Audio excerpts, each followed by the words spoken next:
How's it going, everyone, and welcome back to the Winners Club podcast. And on today's new freestyle, we discuss artificial intelligence and its effect on today's society. Now, again, if you are new to the channel, please make sure to hit that subscribe button and also turn on the bell notification, as that is the best way to stay up to date on the Winners Club content. You can also find our socials. The link will be down below in the description. And for the audio version of this episode, that will be linked down below in the description as well. Make sure to check those out. Now, we hope you all have a lovely day and a great week. Now, let's get into today's freestyle.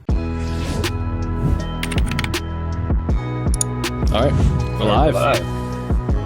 So, I know Ryan is not here today. He is actually very sick. So, he will be back, hoping next week. Right, Brett? I think he should be. Yeah, he should be fine. But today, it's just me and Brett. And today, we're going to be talking about artificial intelligence and how it may affect the world in the upcoming years. So, Brett, you want to start us off? Yeah, of course. So, basically, if you guys have been following the news, for those of you at home, there's been a recent post. This comes from the New York Times. It's actually posted April 10th, and it says that you could upload dead loved ones to your computer by the end of the year. A tech guru says. That is wild. Which, that's insane, dude. Like, it's crazy sort of where artificial intelligence has taken, like, since December of last year. That's when sort of ChatGPT was even exploding. So it's exactly, crazy how far. I think it launched back in October or November, if I am correct. And I remember when it first came out, my boy showed me it, and I was in shock. I was like, bro, like, this could literally, like, do people's exams for them and, like, do all this kind of stuff. So imagine uploading your, like, loved ones to artificial intelligence and, like, kind of recreating, like, that's just wild to me. You know what I mean? Like, yeah, no. I know, Bright, we were just talking about this yesterday, how you, like, now you're starting to see AI, like, copy people's voices, like, literally mimic to the T, like, of people's voices, and it sounds exactly like them. Like, I don't know if you saw on TikTok those presidential ones. Those are funny as hell, I'm not gonna lie. Yeah. But, like, that's insane. It's kind of scary to think about how, like, good an AI can replicate somebody's voice.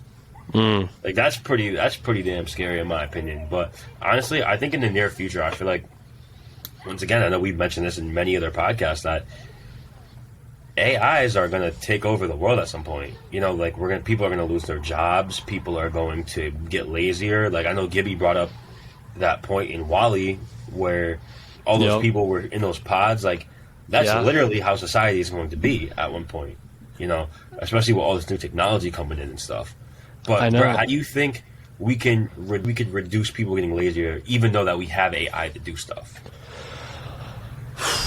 I think it's really a, like, two-way street. I think it's also for us as people to still be productive and utilize our technological resources to our advantage, to where we're not just falling to the easiest sort of way to do things. Like, for example, let's say since AI can, I don't if people at home have seen this, but AI can also edit videos now for social media, can also write papers. I believe that you can utilize that stuff to use it to your advantage, but don't take the easy route. Don't obviously let it write a whole paper for you. Have some knowledge on the topic. Let's say I'm doing a paper about the 1800s, European times, specifically that time. I obviously, as a person myself, will do the research to do it. Like, still do the research. Don't just completely cheat and let the whole ChatGPT do your paper for you, or whatever other AI sites there are.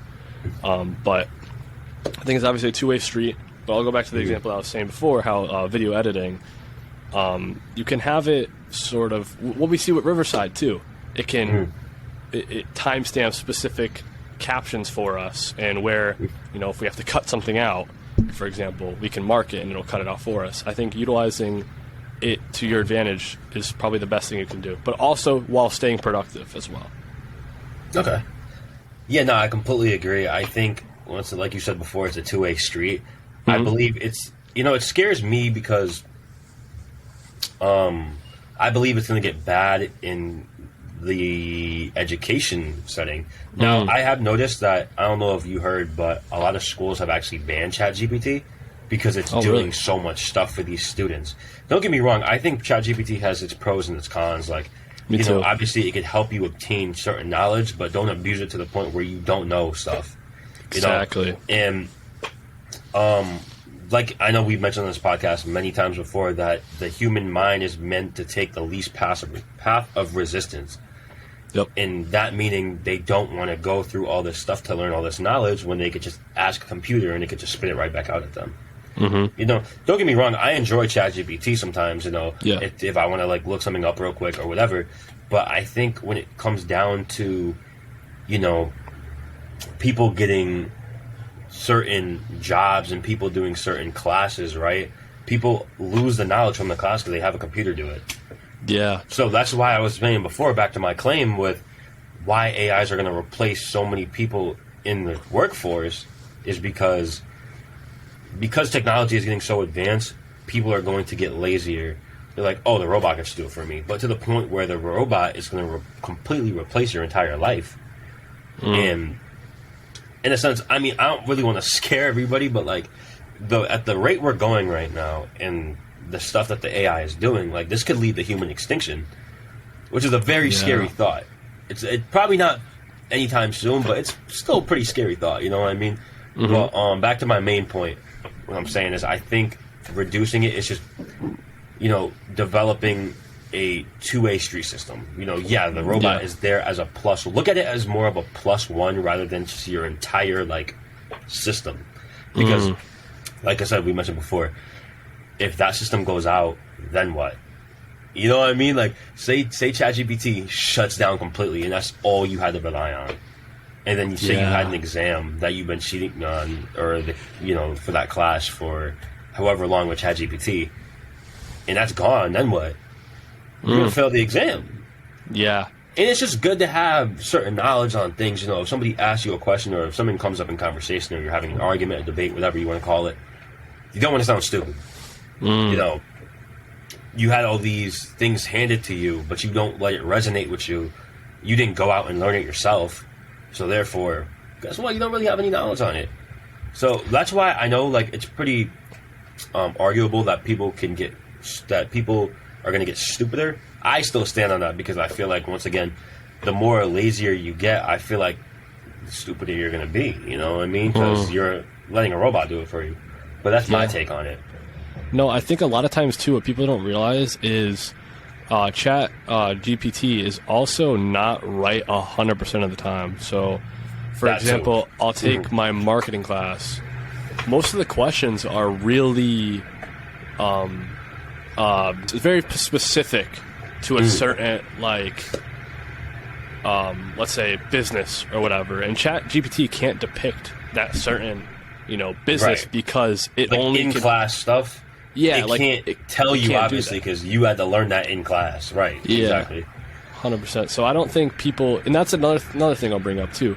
I think Chat GPT can also sort of spread. I feel like it can be used for negativity. Like, it can spread a bunch of misinformation. Someone can just upload a ton of misinformation to the file, to the cloud, into that database, and it'll just spew it out. And I think that's another thing we got to be careful about too, is trusting this AI. Like, is it actually providing factual information? And I think that'll have a big effect too on sort of, social media and even our society today, dividing, people, dividing our groups.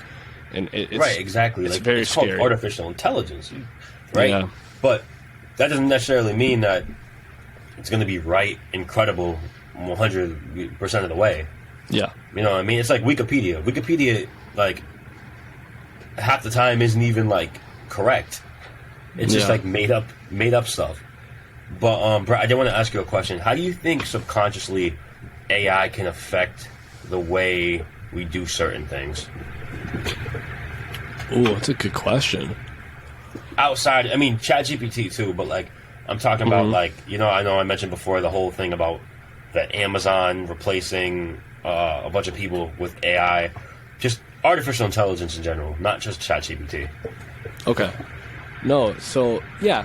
I'll even bring it back to, like, what we've been talking about pretty much is, I think over time, let's say I'm doing homework, right?